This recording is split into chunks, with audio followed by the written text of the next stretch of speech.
In the heart of Paris, where the cobblestone streets whisper stories of old, a street musician named Lucas played his guitar on the same corner for years.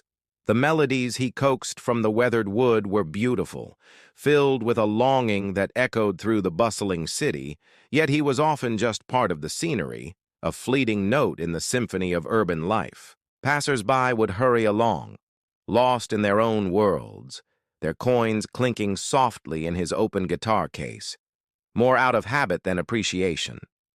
Lucas played on, not for the money, but for the music itself, for the memories tangled in its strings. One crisp autumn afternoon, as the golden leaves danced on the pavement, a little girl stopped. Her tiny hand was wrapped securely in her mother's, and her wide eyes were fixed on Lucas. She listened intently, her head tilted, as if trying to catch a familiar scent on the wind. After a moment, she turned to her mother and whispered, her voice a tiny bell. "Mom, that's Grandpa's song."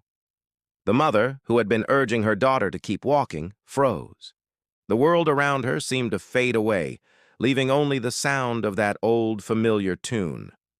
She approached Lucas, her steps hesitant.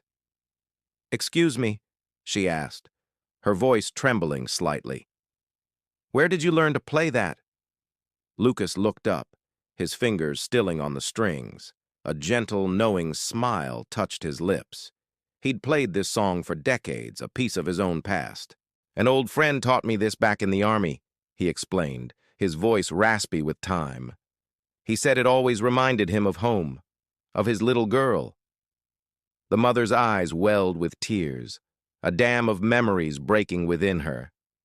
"That friend," she managed to say, her voice thick with emotion.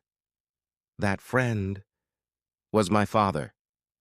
A profound understanding passed between them, a connection forged by a simple melody that had traveled through time and loss.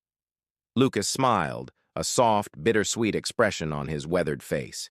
He carefully took off his worn hat and placed it on the ground.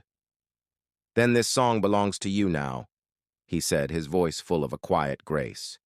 He held out the old guitar, offering it to her. She took it, her hands shaking as they found the frets. She played a single chord.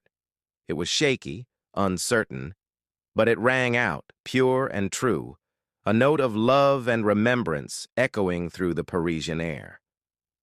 Because sometimes music is more than just sound. It's a bridge, a memory, carrying love much farther than time ever could. Thank you so much for watching. If this story touched